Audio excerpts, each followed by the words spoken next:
Um, and like any good host, I realized that I needed to know something about the books before I started asking them questions.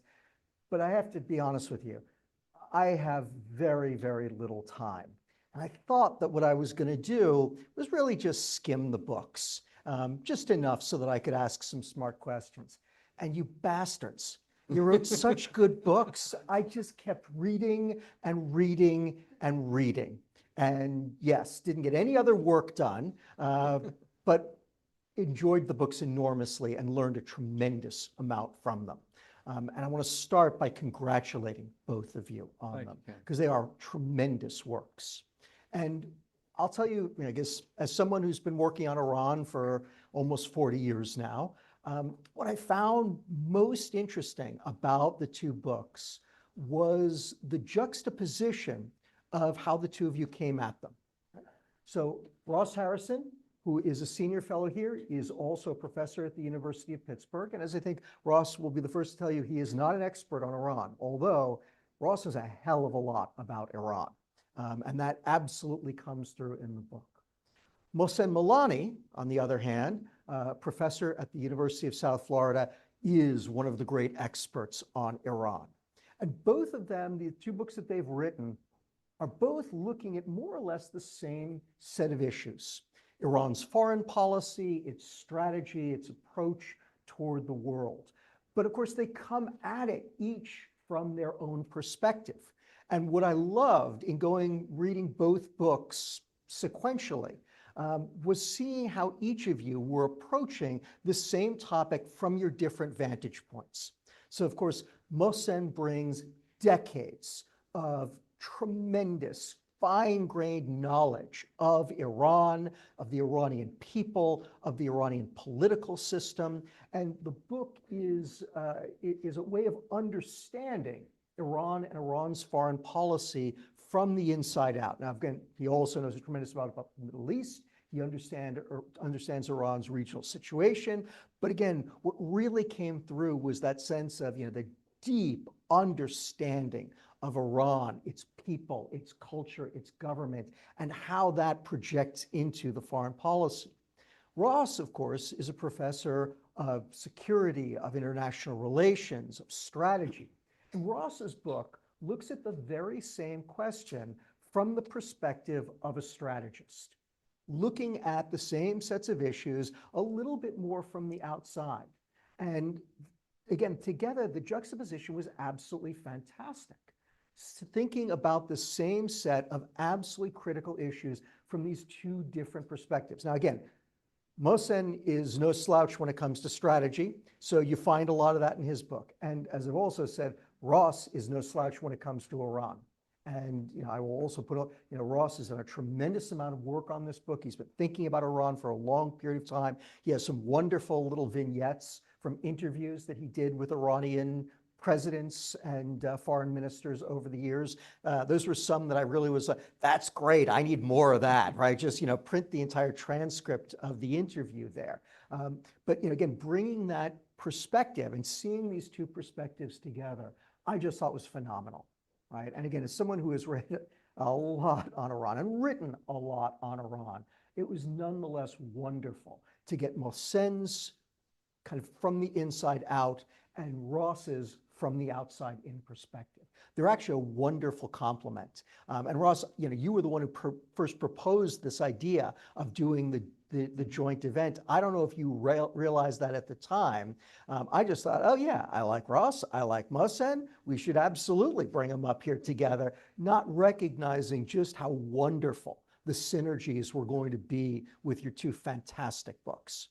Thank you. All right, the way we're going to do things today is I'm going to start by asking Ross and Mohsen a series of questions, which I hope are going to hit the high points for everybody out there, right? The things that you're going to most want to hear from them. And we'll talk for a while, and then we'll open things up to questions, both from folks here in the room with us and from the folks online. And I've got an iPad, and inshallah, the technology will work, and I will alternate questions from the folks in the room and the folks online. So for the folks online, you simply can use the raise hand function. So simply use the raise hand function on Zoom, and I will call on you in the order that you raise your hands. But I want to start here. Ross, Mohsen, as I said, your books are wonderful because, what I got from them was simultaneous. There's so much complementarity. There's so much commonality that you both see. But there are also some important differences, right? And so where I wanted to start was give us a sense of what drove you to write the book. As someone who's written 10 going on 11 books myself, I mean, it is an act of madness. We all know, Churchill's famous quote about finally throwing the monster out the door onto the public. So, what drove you to the acts of madness to write books on the foreign policy, the grand strategy of the Islamic Republic? Mohsen, why don't you start us off? Well, first of all, thank you very much, Ken, for your kind introduction. I wish you would have made it a little bit longer. And you would have praised us a little bit more, but thank you very much. I'll add that in as we go along, Mohsen. That's easy. Thank you for inviting us, and I want to express my gratitude to the Middle East Institute, its board members for organizing this. And it's a great honor to be with you and with Ross. I also have to say that you yourself are one of the best experts on Iran. As a matter of fact, I used your book on U.S.-Iran relations, Persian Puzzle, in one of my classes, and that's a few years ago. And Ross, I got to know him about 4 or 5 years ago. We've had happy hour conversations online, and it's very difficult for me to catch up with him. But we had absolutely no discussion about our books. But as you correctly said, it's complementary.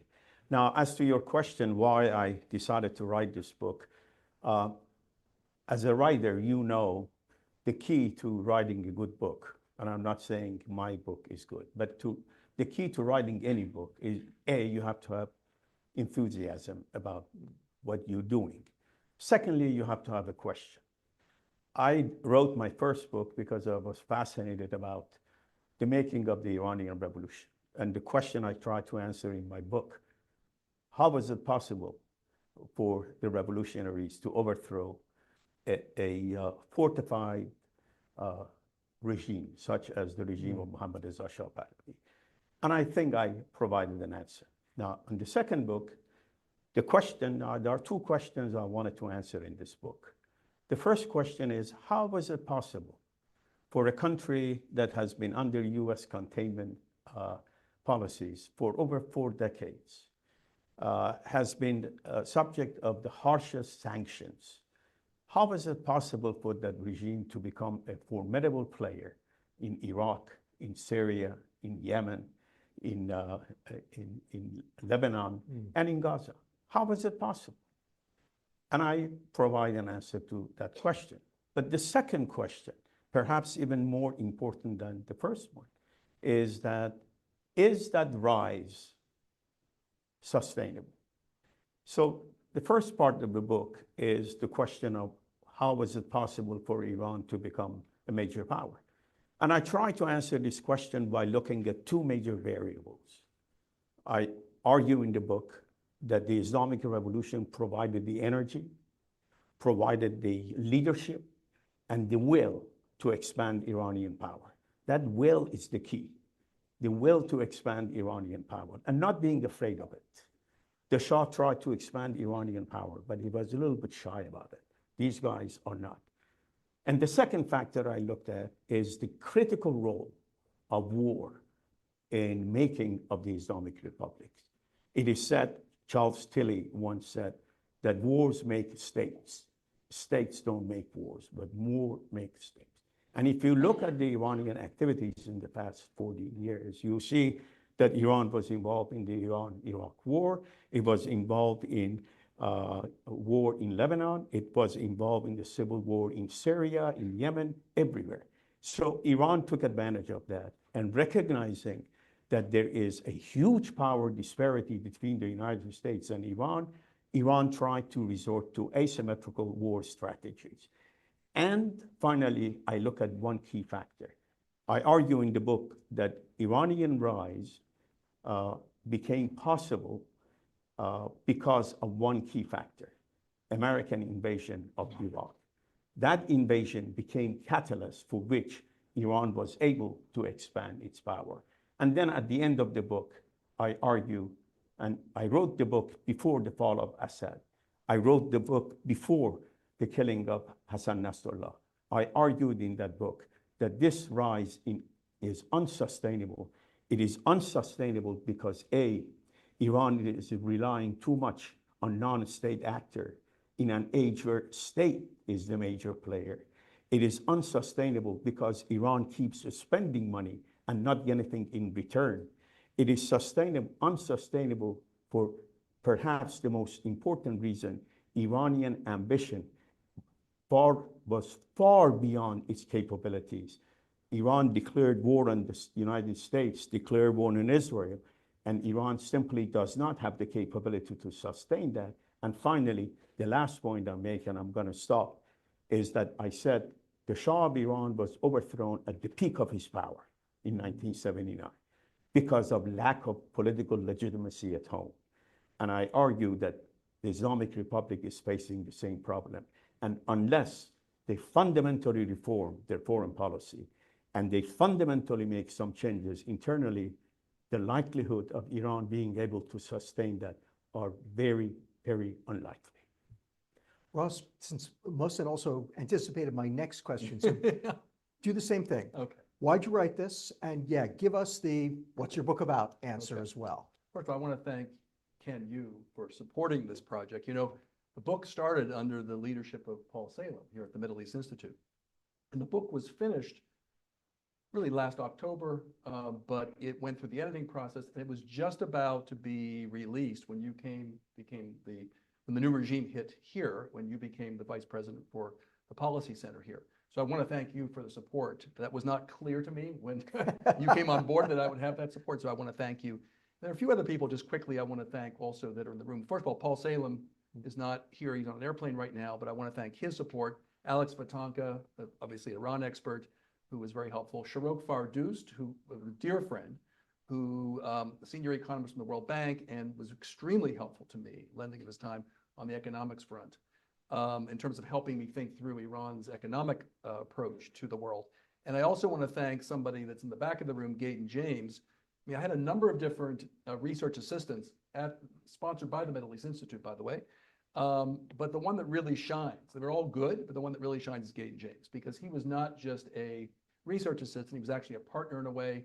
We did interviews together, some very profound interviews, some funny interviews, and he was very helpful in synthesizing the interviews and helping distill it down. One of the best I've seen. So thank you, Gaten, for that kind of support. In terms of writing the book, the motivation was twofold, Ken. First one, as I had read a number of different treatises on Iranian national security strategy. And I was at times, I mean, they were extremely well done, but I felt there was something missing. And that is that they chronicled the doctrines at times and the actions, but the underpinning strategic elements, I thought at times were missing.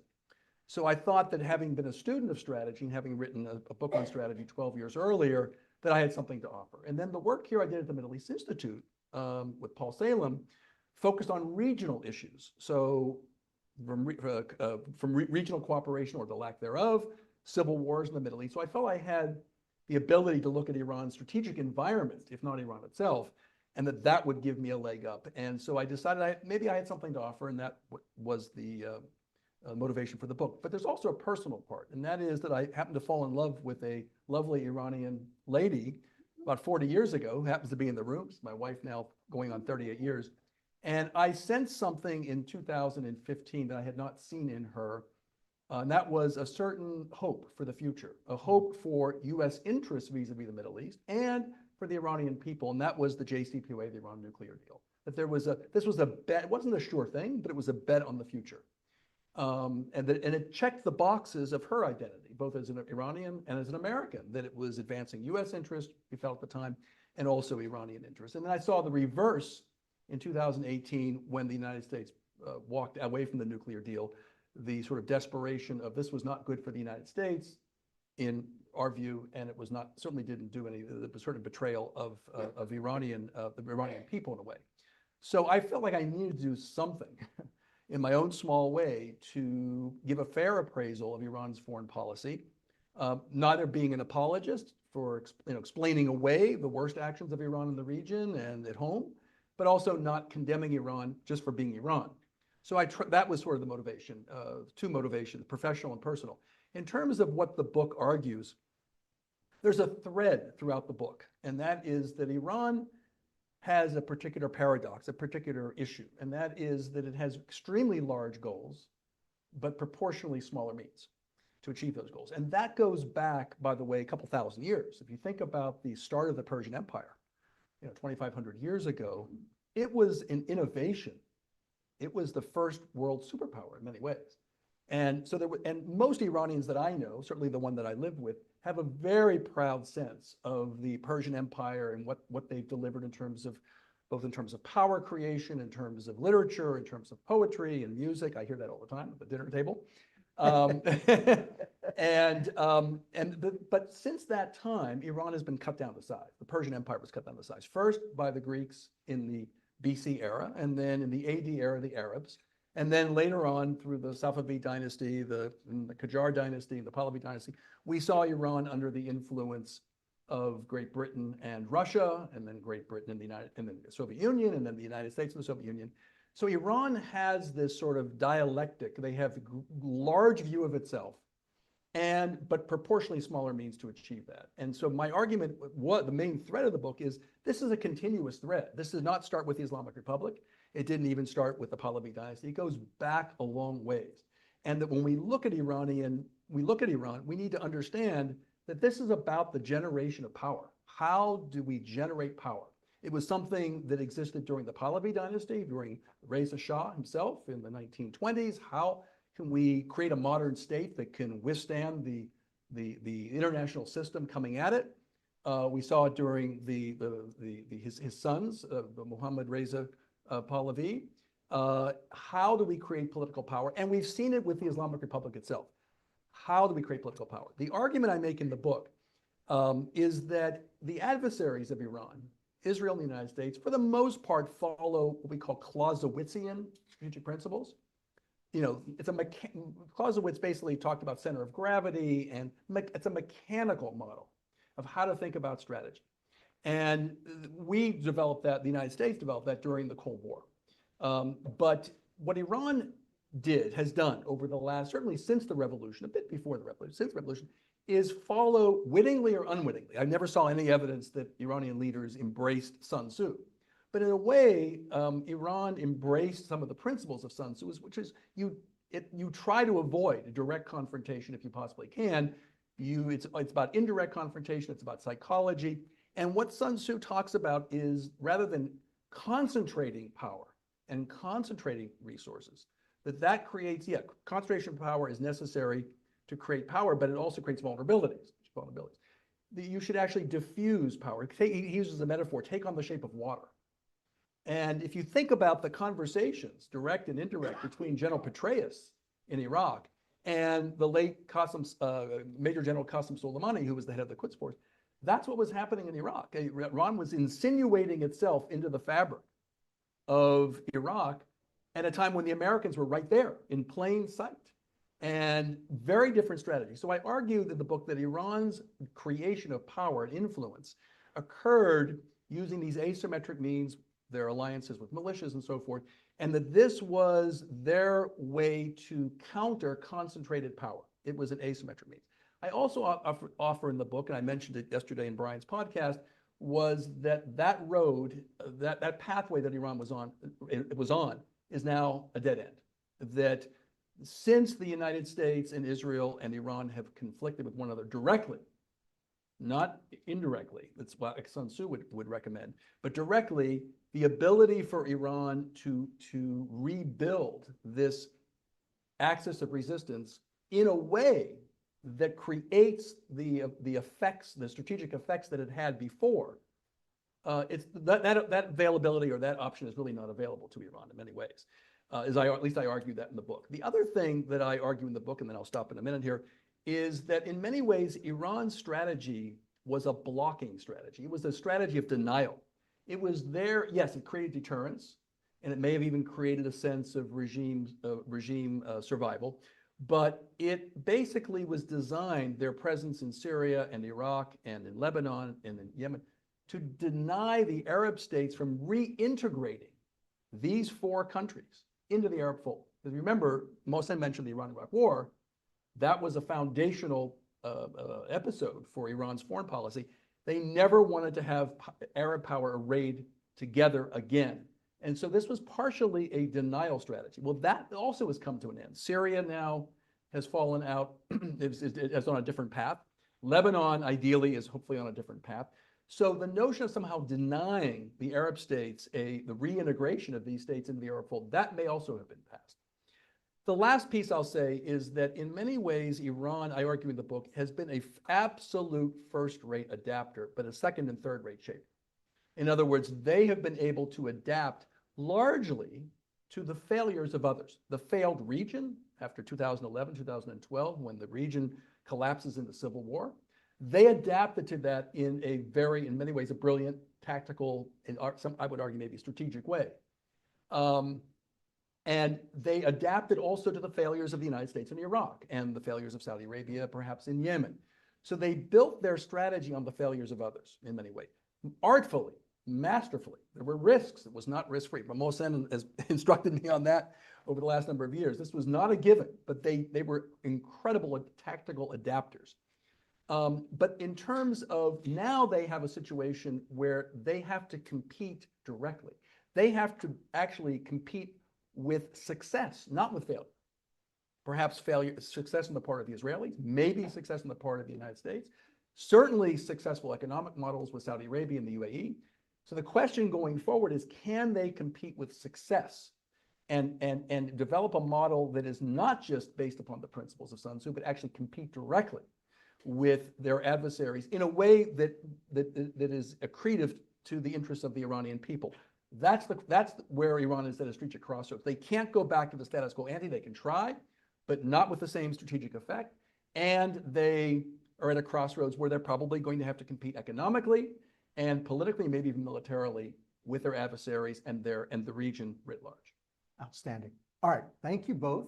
One of the things I always hate when I get to book talks is I get asked a lot of questions about what's in my book, what's in my book, what's my book, and I always feel like by the end of it, the audience is thinking, well, that's great. I have everything I need to know from the book. There's no reason to buy it. So I'm not going to keep asking you guys that. Instead, because we're in Washington, and as Ross has already kind of laid the path, I want to talk about Iran, Iran today, talk a little bit about Iran in the future, but I'm not going to ask you to do any predicting. Using the two books to inform your thinking and helping us to better understand Iran, what it's been up to, where it might go, based on all of the wisdom in your books. So Mohsen, I want to start with you.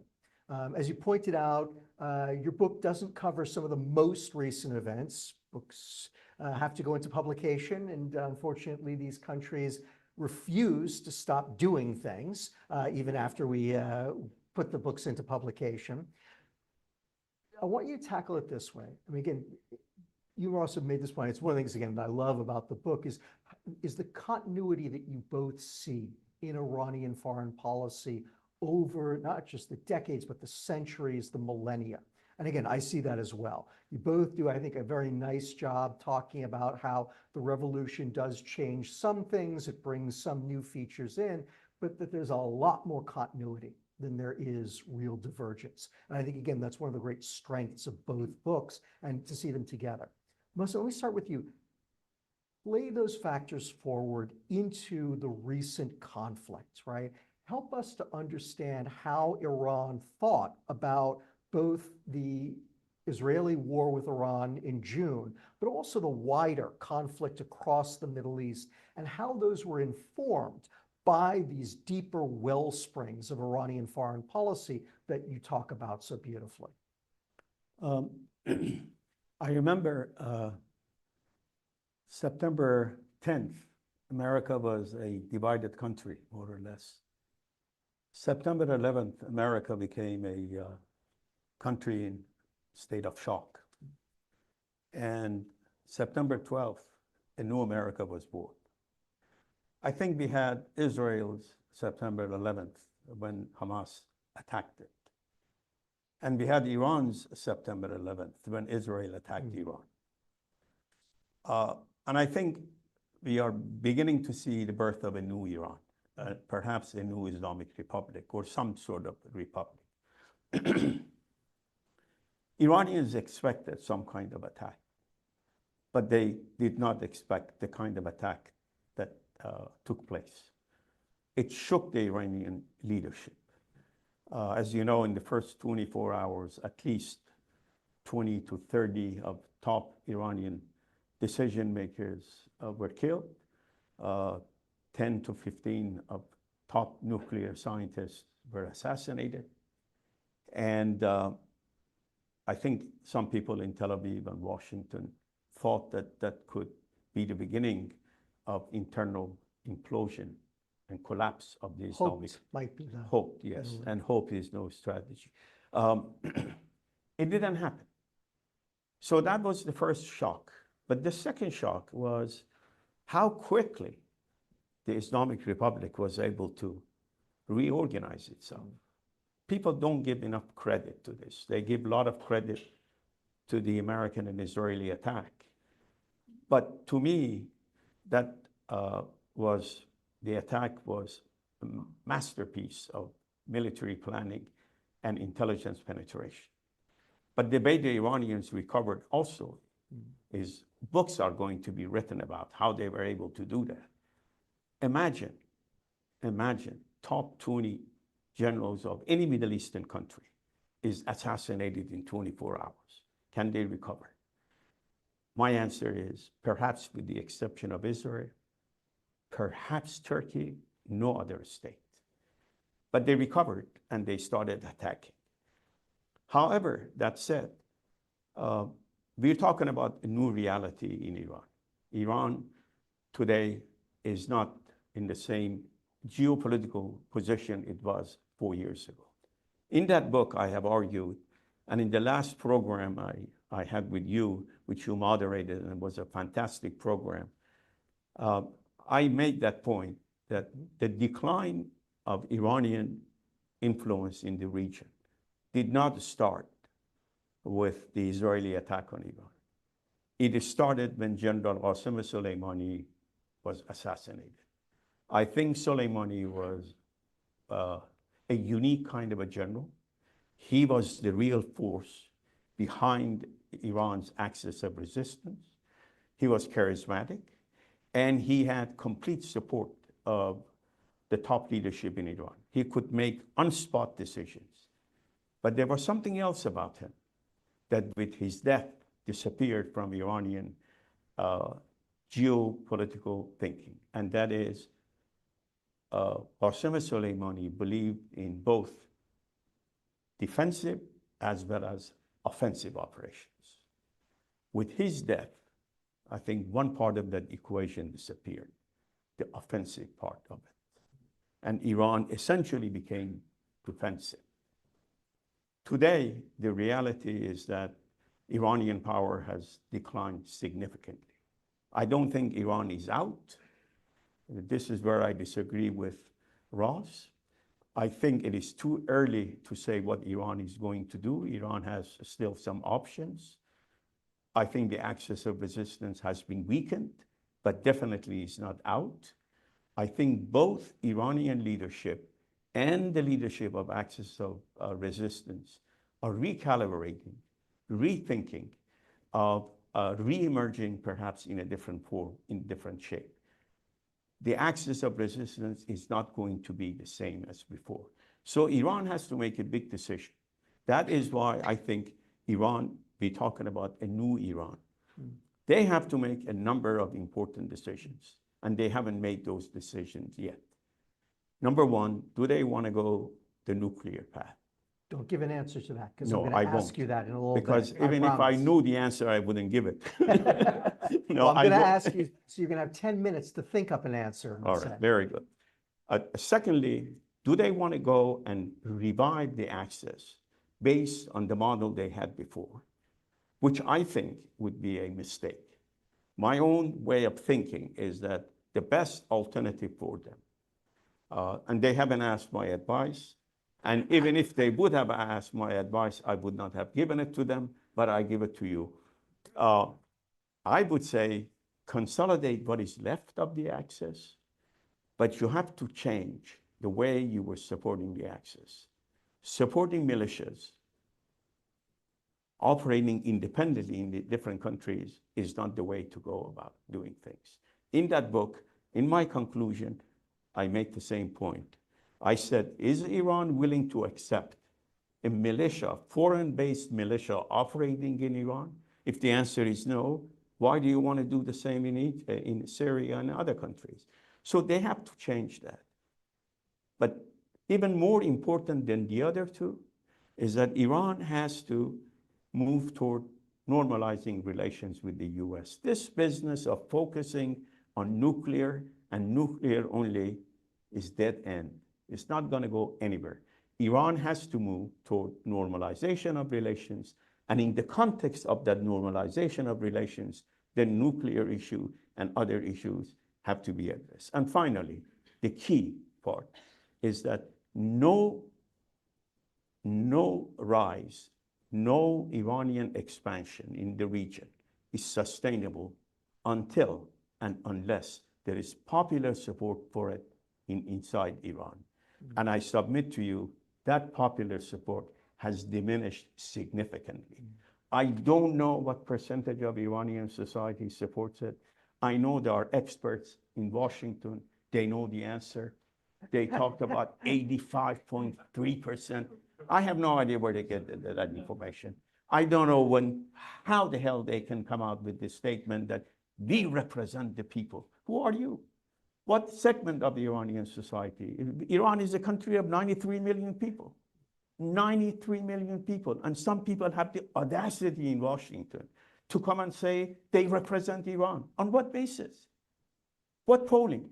So, however, that much I know, based on traveling to Iran, based on talking to a lot of people, it's my impression that a significant portion of Iranian middle class and the youth of Iran do not like what Iran is doing in the region.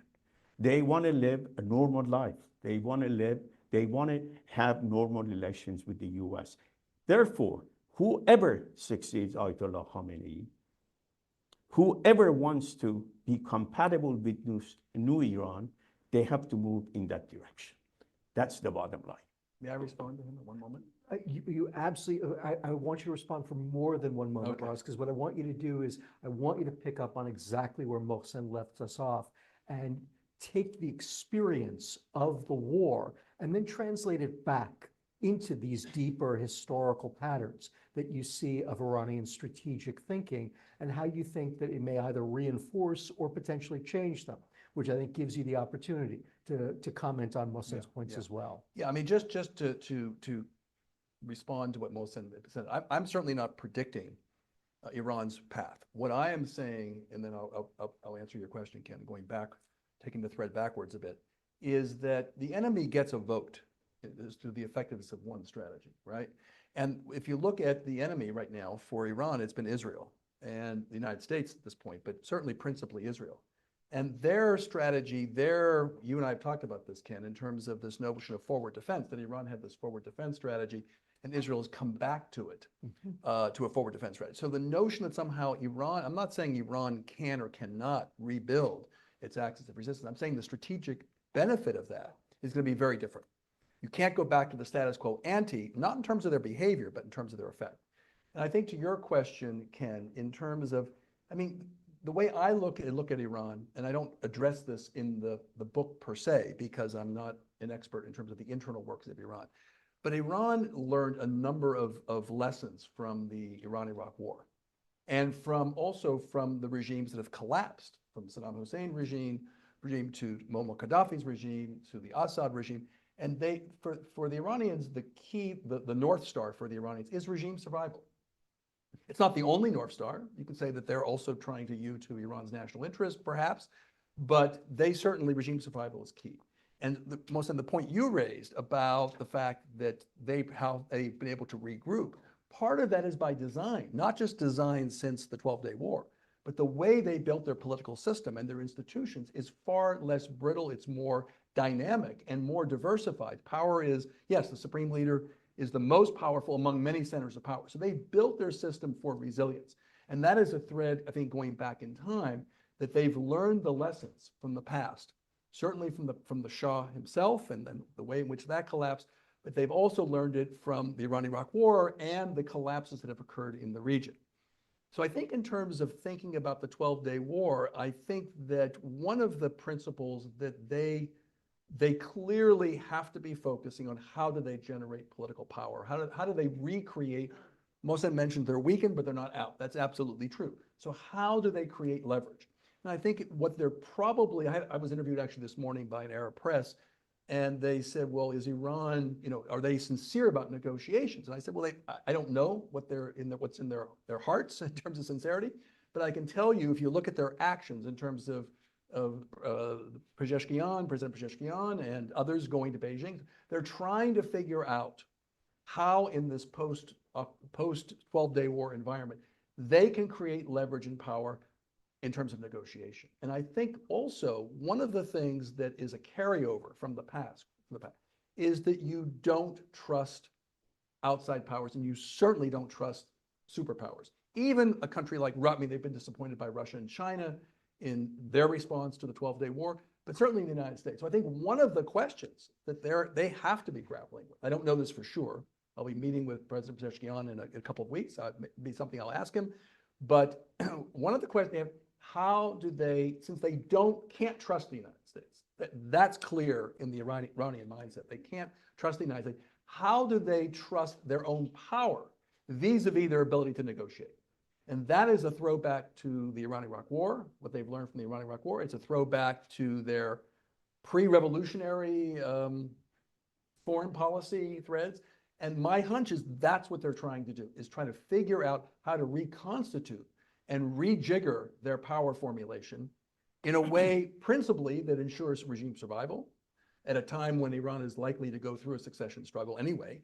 And how can they do it in a way that gives them the negotiating leverage they need vis-a-vis the international community? Hopefully, something we haven't talked about, hopefully in a way that also benefits the Iranian people, something that we have seen missing in Iranian foreign policy, arguably since the revolution. Outstanding. All right, I want to. May I just add something to what he's? No. Yeah, of course. I like that. Melissa, I promise I'm going to give you an opportunity to do so. But before we do that, I want to move to the nuclear issue, and then we're going to come back to this question of where does Iran go in the future? And You're the promise boss. to give you first dibs. But I do want to get the nuclear issue on the table because, look, I think you both know I've always felt the United States overemphasized the nuclear issue with Iran. I felt that we made it the be-all and the end-all, and it was only part of a much larger set of issues out there. That said, you both have wonderful discussions of it in your books. And again, I think that the complementarity is terrific, and that you both tell a very similar story, which is always great, but each of you emphasizes a different perspective based on where you're coming from. And so what I'd like each of you to do, I must say, you tend to, again, tell the story from the Iranian perspective. Ross tends to come at it more from the strategic perspective. For both of you, I want you to, again, one of the great questions facing the United States and Israel and so many countries in the world right now is this question of what is Iran going to do with its nuclear program moving forward. Feel free to predict if you want to, but I'm also fine with you simply saying, look, this is what I saw. This is where the program came from.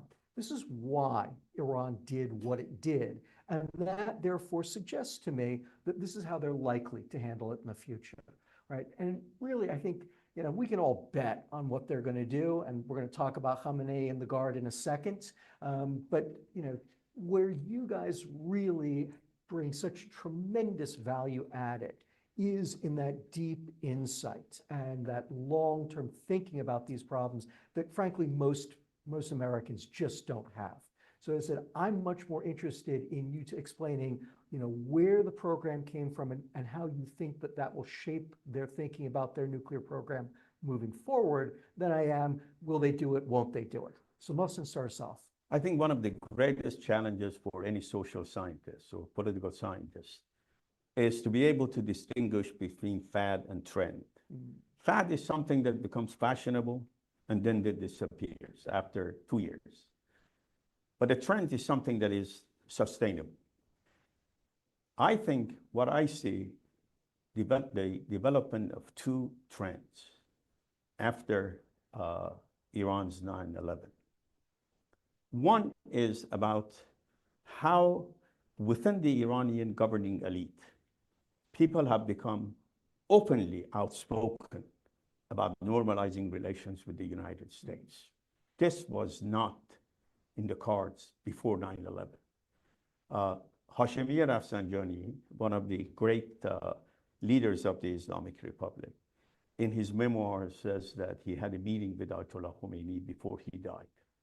And he turned to Khomeini. He was very close to Ayatollah Khomeini. He was one of his students in the 1960s and a confidant of Khomeini. He said that I turned Ayatollah Khomeini, there are two things you have to do.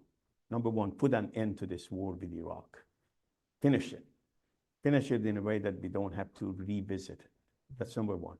And he said, number two, you're the only one who can save this country from catastrophe by putting an end to this animosity toward the United States. Well, we know that it didn't happen. Ayatollah Khomeini took over and he had pursued a different policy. But if you look at the Iranian newspapers today, they openly talk about normalizing relations with the United States. This is unique. And I think this creates a fantastic opportunity for Washington to, rather than putting so much emphasis on overthrowing, which is not going to be easy, as you know better than anyone else, regime change is very attractive in Washington, but very difficult to do, and then to practice, and then to achieve the goal you wanted, because the rule of unintended consequence is always there. That's number one. But the second thing that is worrisome to me, that I also see, I don't remember saying so many young Iranians, analysts, openly talking about Iran taking the nuclear path, pushing for that, because their argument is that Iranian deterrence has collapsed completely. Reliance on non-state actors, reliance on axis of resistance did not stop the Israelis to attack, did not stop two nuclear powers to attack a non-nuclear power. And that unless Iran develops a nuclear bomb, there is no way Iran can protect itself. So there is that push. Now, whether this is a push that is sanctioned by the Islamic Republic or it's genuine, I do not know. But what I do know, and I have talked to some Iranians who are not political at all, they say the same thing. They said the nuclear path is the only thing that is left. I don't know what happens, what will happen, and I don't want to predict. What I can tell you is that these two problems are unlikely to be resolved unless there is a new leadership in Tehran. Ayatollah Khomeini is 86 years old. He seems to me pretty healthy, although we have so many doctors who can say that he's about to die, and they've been saying that for years. As long as he's there, I don't think you're going to see a major change in Iranian attitude toward the United States. Now, regarding the nuclear bomb, I don't know. That is the unknown, and I do not want to speculate. But all I can tell you, there is more support for it today in Iran than the support for it before. And how these things are going to unfold depends on two critical factors. The succession to Ayatollah Khomeini, is that going to be somebody, if it is done, if there is no unexpected events, a coup d'etat or regime change, but if we stay with the course, who's going to replace him? I submit to you, Ken, that whoever was supposed to replace him is not going to replace him anymore. I think the attack has changed the calculation of the top leadership of Iran. And who that person is going to be, I don't know. So that's factor number one. And factor number two, if there is another attack on Iran. 2 weeks before the US and Israel attack Iran, I wrote a piece for foreign policy. And I said, Iran is not as weak as you think it is. And in that, I argued that if there is an attack, don't expect people to take to the streets and support the regime change. No one does that. You don't have to be a genius to figure this out, Ken. When America was attacked, everybody rallied.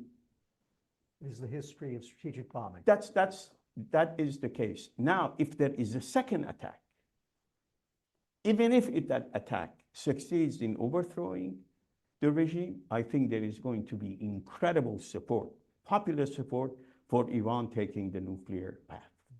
That is why I hope that we do not have to go through another war. I hope that there could be a peaceful resolution of the conflict with the United States. And I hope, and I said that last time, and I received some nasty emails, and I hope that Iran can reevaluate its policy toward Israel as well. Ross, how about you? What is your long look at Iranian strategy give you a sense of in terms of the nuclear program and where it may be headed? Well, first of all, Ken, it really saddens me to say I violently agree with Mohsen. It really, that's number one. And pretty much everything he do said. Me a favor. What? Stop it. Let him ask the next question. Oh. No, I think if you look at the arc of Iran's nuclear program, which I think is what you asked initially, which is going back in time, it started during the Shah's era. This was not an initiative that started under the Islamic Republic. But I think if you look at the motivation for Iran, I think there's multiple motivations. One is clearly prestige. You know, it's not just about deterrence and defense and the things that we've been talking about. There is a prestige factor that Iran has a program. It's got under the Non-Proliferation Treaty. It is a signatory, by the way, and there's other states, some other states in the region, like Israel, are not signatories to the Non-Proliferation Treaty, even though they violated that principles in 2003. The Iranians did. They still believe that program there's a prestige factor to Iran at least being able to enrich uranium, not necessarily moving towards a weapon, but enriching uranium. And I think that factor is something that at least the Obama administration understood in 2013 after President Rouhani was elected. And when they were negotiating, basically what changed was not so much the Iranian position, it was more the American position, which is you have the right to enrich, but you don't have the right to enrich to high degrees that would militate or move you towards a nuclear weapon. And so that was one of, aside from the sanctions and the leverage that was created, there was also an acknowledgement. Iranians are incredibly proud people. And the notion that somehow that they could be denied an enrichment capability was a red line for them. And I would argue probably is still a red line today. Not 100%. I'm not quite as clear on that today, but there's a red line. But there was the other piece too, which is what Mohsen was talking about, which was the question of deterrence and strategic effect. In other words, what did the nuclear program give them beyond the prestige of being able to do it? And I think they believed that being a threshold state, having a nuclear, the ability to at least go from 3.5 or 3.6% enrichment to 60, 80, 90%, the ability to do that gave them a certain amount of leverage. It gave pause to their opponents. And I think they rolled back, they agreed to roll back that leverage, frankly, in 2015 with the Iran nuclear deal. So I think today, the prestige factor still exists. How they're thinking about, I agree with Mohsen, I've seen it myself as well, that what was a sort of a marginal position or extreme position prior to the 12-day war, which was that Iran should make a mad dash for a bomb. That was an extreme position. It's no longer, I don't know if it's mainstream, but it certainly is out in the open now. Yeah. And I think that is something that is going to be playing out in real time, frankly. Part of it, as Mohsen mentioned, again, I hate to agree with him, but it's going to play out. What will partially determine that are the responses of the other actors, Israel and the United States. If there's another follow-on attack, that's going to shift the debate in a significant way, depending upon what the regime looks like at that point. But I think that's the debate that is being had now. I think they're looking at their entire arsenal of assets. They're looking at I would imagine, looking at their militias and saying, remember, their militias, they believe created deterrence, right? There's a bit of boomerang effect. Their militias, particularly after, I call it the tail wagging the dog, after October 7th, it was the militias that actually brought Iran and Israel to direct blows with one another.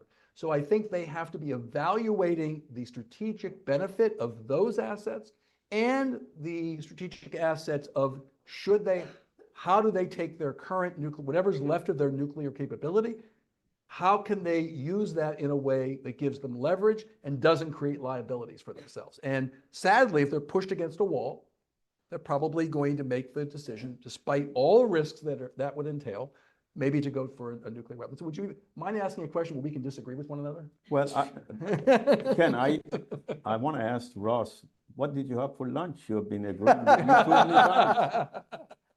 All right, I want to ask you guys one last question. Mohsen started to talk about it at the end of his answer, and I think it's a very important one. Again, both of you actually see a great deal of continuity in Iranian foreign policy, and again, there's a lot of complementarity in your views. And again, a lot of what you both talk about are these well springs of it. But Mohsen, you just brought into the conversation two important actors, right? And again, I know you're both professors. Political science talks about three images, and you guys mostly dealt with the third, which is the international structure and states' position in it. But Mohsen, you just raised the second and the first. The second image is the nature of governments themselves and their bureaucratic players. And then the first are human personalities, right? And you raised the Guard and you raised Khamenei. And that's the last thing before we move to the audience that I'd like to ask you guys about, which is how do you see the role of Khamenei and the Guard in shaping the direction? Because again, Ross is kind of making this point. I mean, at the end of the day, you both see such continuity in Iranian foreign policy, but of course, history isn't destiny. It may eliminate some possible responses, but you've always got options. Every country always has options, and even as a long historical tradition doesn't mean the state will always react exactly the same way. Typically, they've got two or three ways of moving, and it's oftentimes individual leaders or important bureaucratic actors that may decide whether they choose door number one or door number two, even if they always choose between one and two. So develop the point that you just made, Mohsen, a little bit more about the leader and his likely reaction to what's just happened, and then the Guard. And I raise this obviously because the succession question looms incredibly large. And we do want to have a sense of, okay, how much of Iran's foreign policy and strategy have been driven by Khamenei himself, which will be gone once he is gone? How much of it is being driven by these other actors who will persist even after he's gone? If you don't mind, Ken, before I answer the question quickly, I want to acknowledge two people here. One is my wife right here, sitting right here, because she was the one who helped me really write this book. Because she knows much more about Iran than I do. I left Iran when I was a little kid, but she was educated in Iran, sitting right there. And she essentially made me a little bit more humble and softened my rough edges. So she read my book at least twice, from page 1 until the last page. So I'm grateful to her for this. Secondly, you're talking about nuclear issue, and I want to acknowledge the man who's sitting here, Dr. Sina Azadi, right here, raise your hand. He has written a book about Iran's nuclear program that is going to be published, hopefully within a year from now. He is a true expert on Iran. He did his dissertation with me on Iranian nuclear issue. And I have to tell you, what I know about Iran's nuclear issue is because of his dissertation and the role he played in teaching me. Now, going back to your question, I have always believed, and I still do, that you cannot separate Ayatollah Khamenei or the office of the supreme leader from the Revolutionary Guard. There are two sides of the same coin, and it is a huge mistake to think in terms of policy, in terms of developing a strategy, that you can separate these two. It was created, the guards were created from the very beginning to protect the Islamic Revolution. That's why the name Iran does not appear for the Bastara. It is a force dedicated to protecting the Islamic Revolution. And the Islamic Revolution is protected only if the supreme leader is protected. So their job is complementary to the role that Ayatollah Khamenei has played. And these two, I think, are going to be the major players in deciding which of those two trends, which of those two blocks will prevail Iran. The bloc that wants to normalize, these are the people who follow Ayatollah or Sheikh al-Islam Rafsanjani, or those who are pushing for nuclear path. The Revolutionary Guard is going to play the key role in deciding who is going to be the next supreme leader, barring no major changes. I did a couple of papers about the succession from Ayatollah Khomeini to Ayatollah Khamenei. And I know quite a bit about the succession process. But now, if you ask me, I'm going to be honest with you. And I know this is the most painful thing an academic or an expert can do, to say, I don't know. I don't know what is going on. Because the shock of the Israeli attack on Iran was so severe. I think Iranians are still disoriented. It's like when you play soccer, you get hit. While you're playing, you don't notice the damage. But once you go to the locker room, you rest, you realize you can't walk anymore. I think Iranians have not gone to the locker room yet. They're still hot. And when they are not hot, that's why I said you're going to see the birth of a new Iran. Whether it's Islamic Republic, I don't care. We're talking about structure. So focus on those two. And for me, these are still the key players in Iran. The attack did not change the structure of the decision-making in Iran, although it has introduced new players who can influence that process. Ross, what are your thoughts on that? Yeah, well, Ken, you portrayed the difference in our books, me looking from the outside in, which I thought was a brilliant way to do it, and Mohsen looking from the inside out. And I think if I can't really answer the question the way Mohsen did, and frankly, understanding or portraying the guards versus the supreme leader, I'm not going to go there. But what I can say, and I think as you know in the book, I look at some possible options for Iran.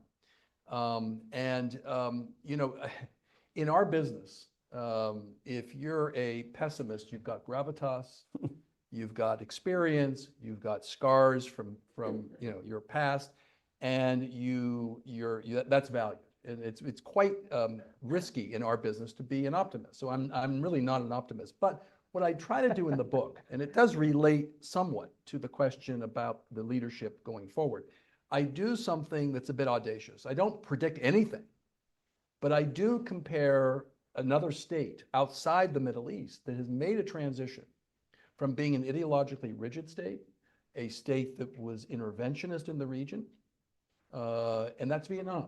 And I asked the question, I don't say that Vietnam is a model for Iran. That would be naive, feckless, and it would not serve the readers well, it certainly served me well. But I asked the question, I said, wait, how did this happen? If you had asked somebody in 1944, if you said that within 10 years you're going to have this is the end of the Second World War, right? 45 was the end of the war, but in 44, the war was about to end, 45. That within 10 years you'd have a European coal and steel community that tied together the industries of these various combatant countries. And that would be then transition later to a European community, and then in the 90s to a European Union. You say you can't get there from here. And similarly with Vietnam, if you said in the 1970s that that Vietnam would become a responsible country within the ASEAN, within the Southeast Asian community of countries, and that they would make a leadership change internally, you'd say you can't get there from here. But they did.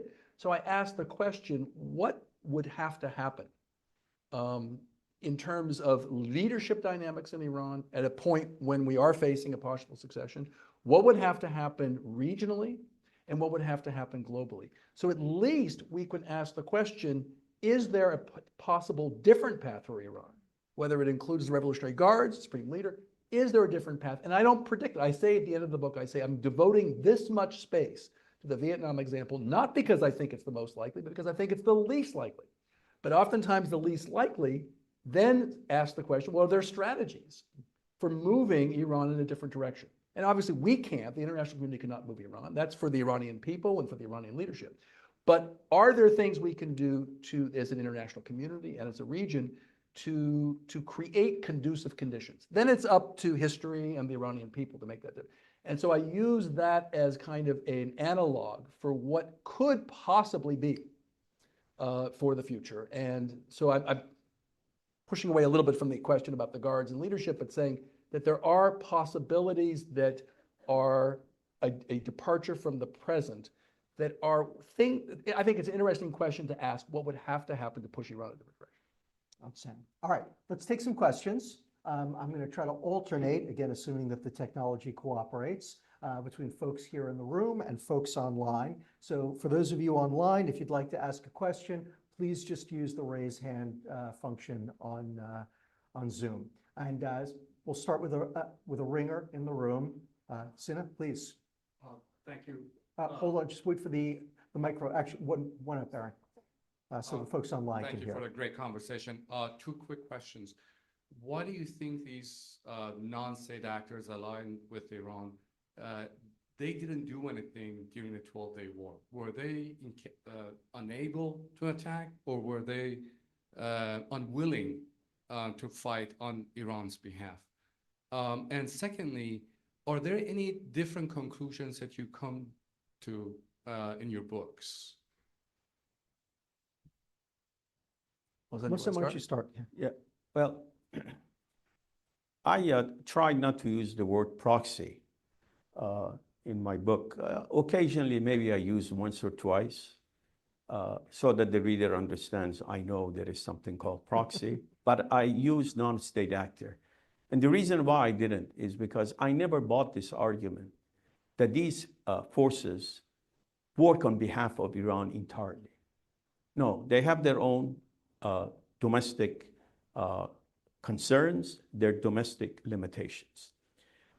Regarding Hezbollah, I think the decision, by the way, there is a very good article that came out in one of the European journals answering the question you were asking me. And I read it on the way to here. And he makes an excellent point, Ali Reza. He makes an excellent point that Iran did not want Hezbollah to go far beyond what they did. And I think the reason is because Iran is looking at the war with Israel as a long war. The attack by Israel was not the beginning of the war. It's not the end of the war, the Iranians calculated. And the thing that they wanted, that they were most concerned about, was that they did not want the US to get involved. Now, let me go back to the question. For Hezbollah, I think the decision was made by Iran, and I think Hezbollah agreed not to go far beyond just occasional attack on Israel. But Israel decided that it's a good time to put an end to Hezbollah, so they attacked it. Now, the militias in Iraq are entirely different. Iran did not support the militias in Iraq in order to attack Israel. They're too far from Israel. The Iraqi militias are designed to attack American bases. And Iran did not want to expand that war. And therefore, they did not participate. And if you look at the Iranian thinking, if this is a long war and it's not a short war, why do you want to use all your resources? If you, one of the interesting things, Ken, and I think I discussed that in the book, about 2006 war between Israel and Hezbollah. I encourage the audience to go and read, not just the chapter I wrote on Lebanon. Read Ross's book after you read mine, of course.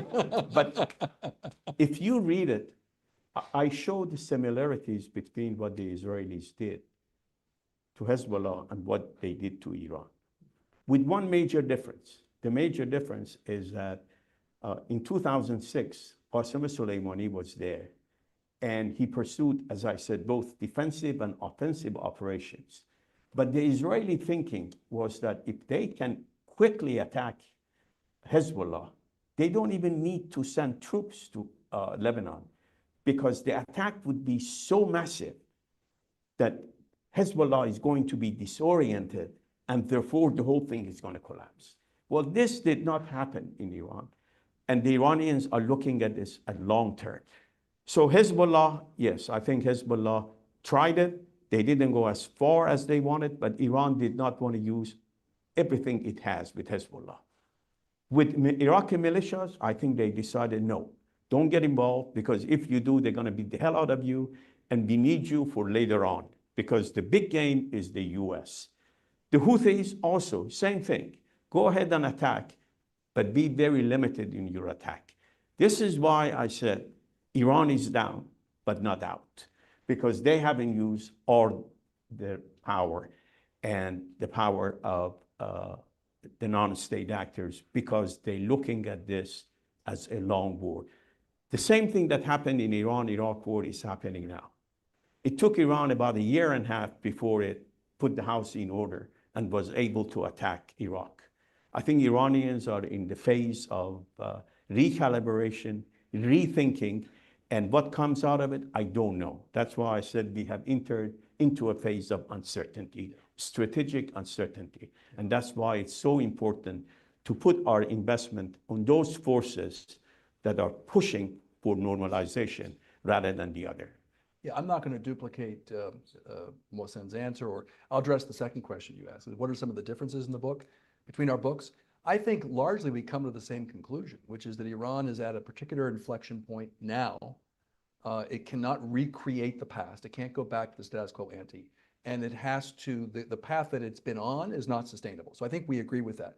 I think what I tend to do a little bit differently than Mohsen does is I look also at the motivation and the dynamics of the other actors in the region, because those are the ones that also, remember, the way I portray Iran in the book is a master adapter.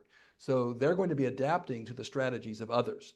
And I think the issue of how Israel has moved from its old, or return, Ken, you clued me into this a couple months ago when I was writing a piece for Al Majalla, is that Israel had a particular doctrine of forward defense. They didn't call it that, but it basically was they needed to control their strategic environment and project power.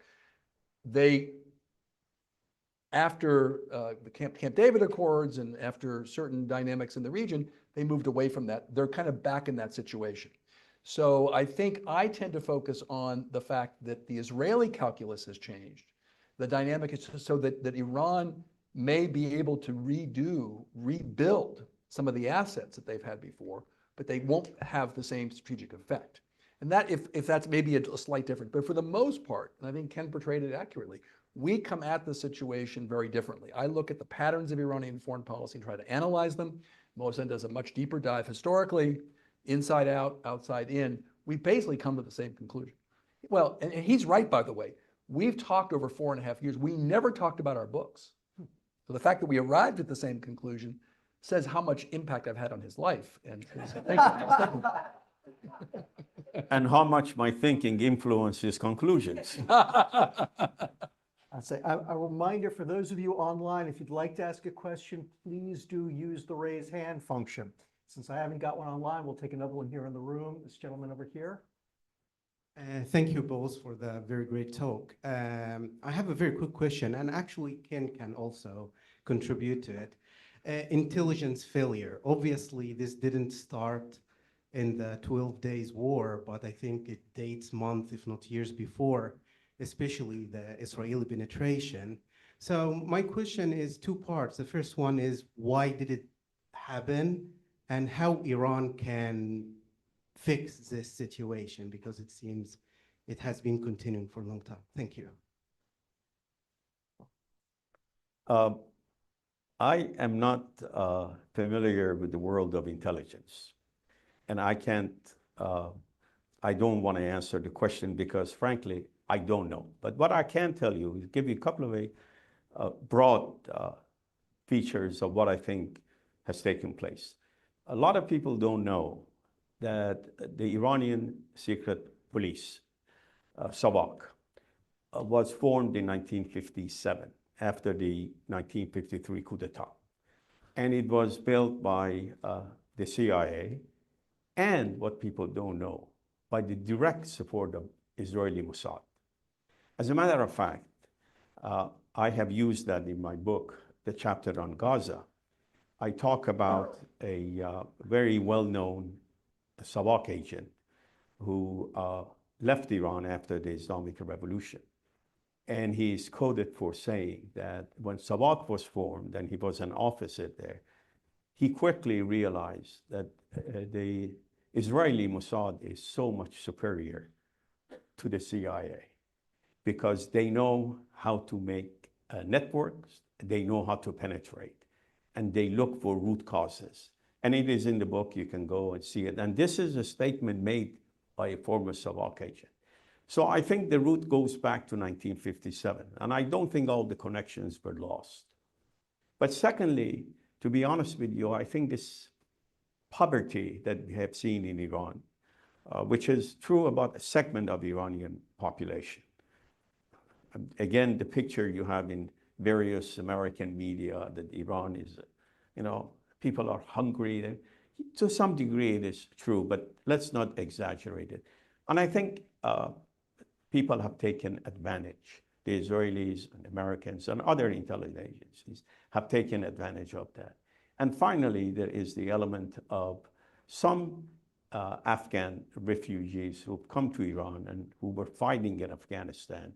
They might have played a role.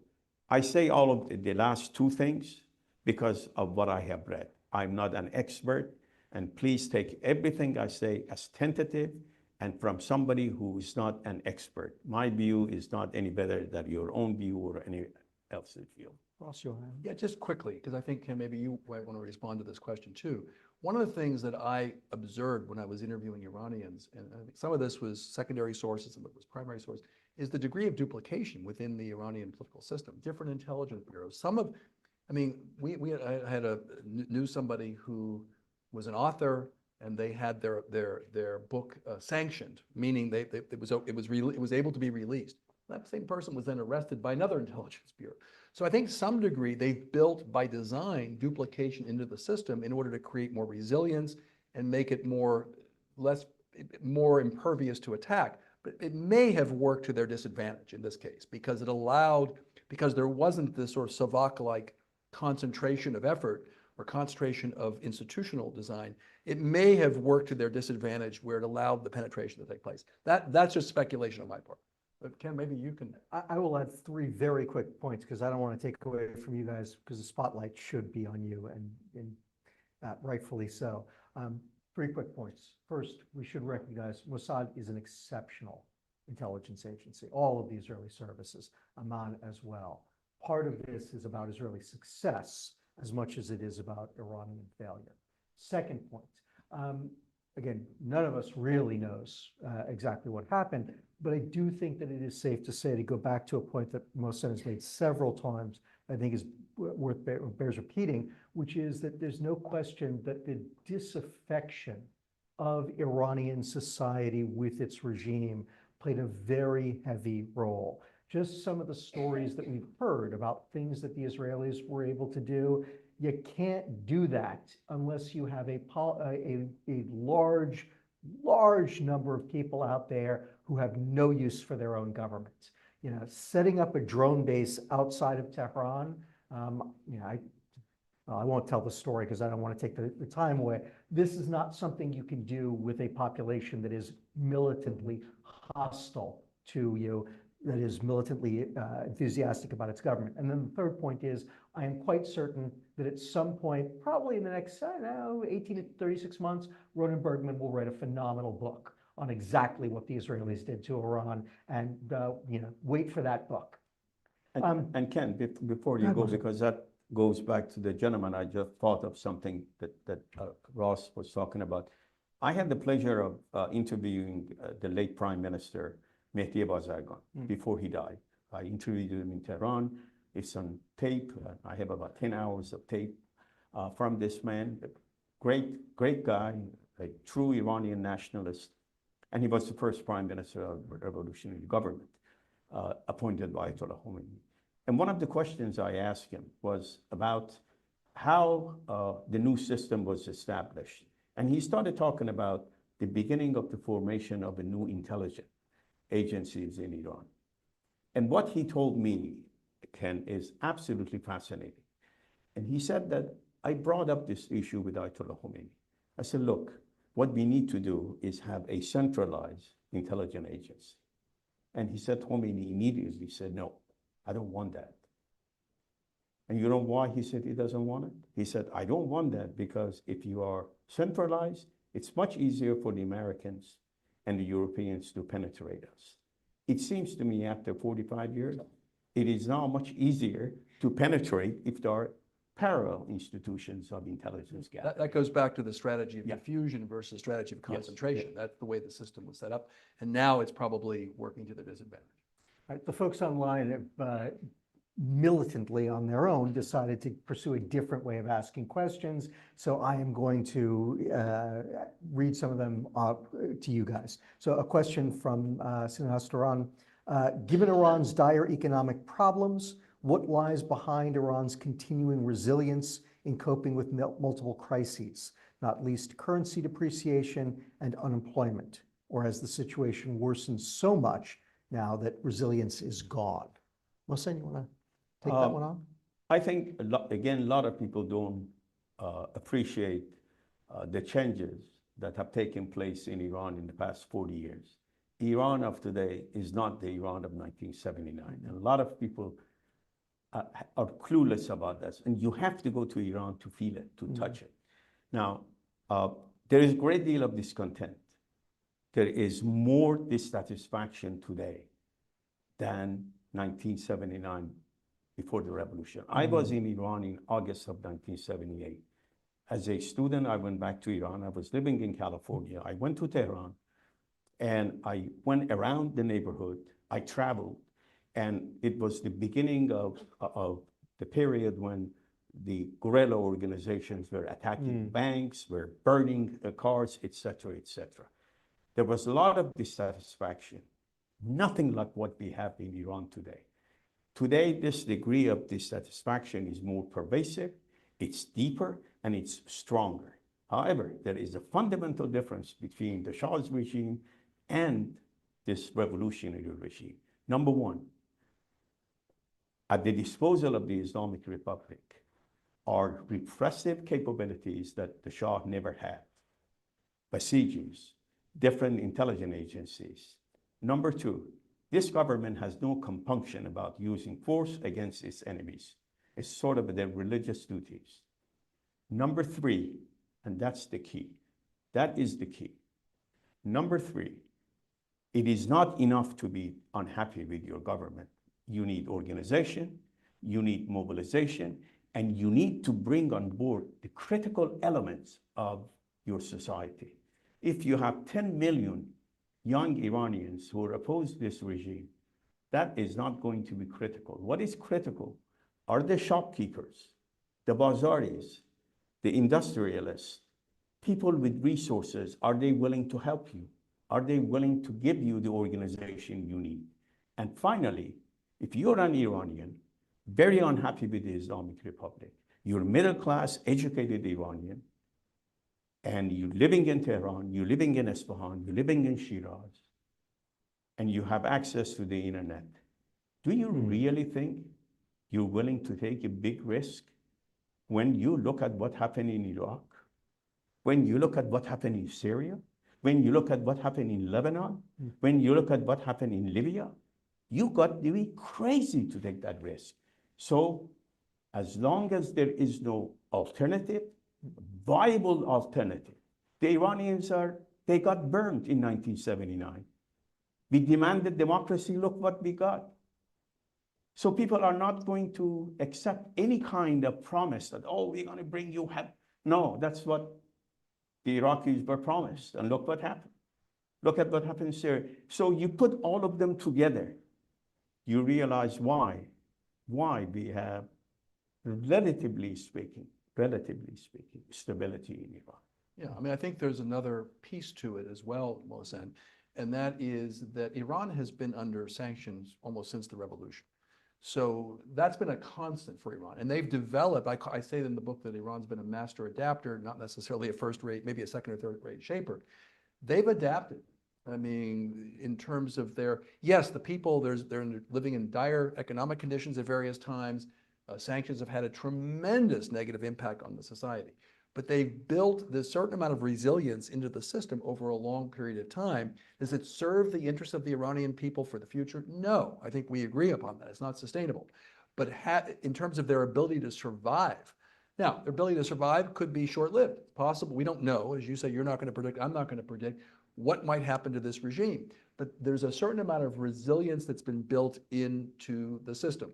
And if you even think about their foreign policy, something we both wrote about, it was, to some degree, it's a poor man's foreign policy, right? It's done asymmetrically and so forth. The challenge today will be that Iran is going to be competing with countries that are not interested necessarily in intervening in Yemen and so forth, unlike Saudi Arabia was in 2015-16. Saudi Arabia and the UAE, they're wanting to connect their country to the global economy beyond just hydrocarbons. They're going to be wanting to push their Vision 2030 programs and so forth. Iran hasn't done that. They don't have that. They have to be able to do that. So they've built resilience into the system, but they haven't built growth into the system. And they're going to need, with a burgeoning population, highly educated population, progressive population, for the most part, in the major cities anyway, they're going to have to figure out a way to not just be resilient, but to be an engine for growth. Growth in terms of their security, the security interests of the people, but also the economic vitality of the people. Okay, we only have a few more minutes left. So what I'd like to do is I'd like to go back to Mohsen and Ross and ask them for any closing comments. Anything that we failed to touch on that we really should have. Anything that came up as a result of our conversation that you'd like to add. Mohsen, Yes, last thoughts? there are a lot of things that we haven't discussed. That's why I think it is incumbent upon you to invite me again to come and With great pleasure, and Mohsen. this time pay me a good amount of honorarium, and I would be more than happy. No, you are a fantastic moderator, Ken, and you ask excellent questions, and I don't have anything to add except one thing. I dedicated my book to my wife, of course, and to the people of the United States and Iran for lasting peace and good friendship. And I have worked all my life as an academic. I've never had any job except university job. I love what I do as a teacher, as a professor. But my goal has always been, I want to see a day when Iran and the United States are friends, based on mutual respect. And because I think America is a wonderful land. It's a beautiful country and beautiful people. And so are the people of Iran. People everywhere are good. So I hope we can have more of that kind of meeting, more that kind of conferences, so that we can bring the two great people of Iran and the United States, and hopefully one day Israel, together and have, again, good old days. Inshallah. Inshallah. Ross? I want to thank Ken. You, with an incredibly electric kind of environment here, you helped create it. So thank you very much. And I want to really push and say that Mohsen's book is fabulous. It's the second best book on Iran that I've seen over the last number of books. So I encourage. But no, it's been an honor to be here. I think in terms of just the only thing I would counsel, and I tried to do this in the book, is just to be thinking a bit out of the box. There's a tendency in this town to think about Iran in terms of its relationship with Israel, in terms of the nuclear file, in terms of the United States. Iran has a complexity of interests and so forth. And I would argue, and this is something I've engaged with many Russians and Chinese. They say, you know, the United States has a one-dimensional view of Iran. It's about nuclear weapons and Israel. That's it. Yeah. We have multiple interests. We have interests in terms of security and so forth. And so we see Iran in a much more multidimensional way. So I would counsel that the United States and all of us should think about Iran multidimensionally, because that's what we need to do. Understand, to Mohsen's point, that most people in the United States want peace. They don't want U.S. involvement in the Middle East to go on ad infinitum. And the Iranian people are people not waiting, but they want to be members of the international community.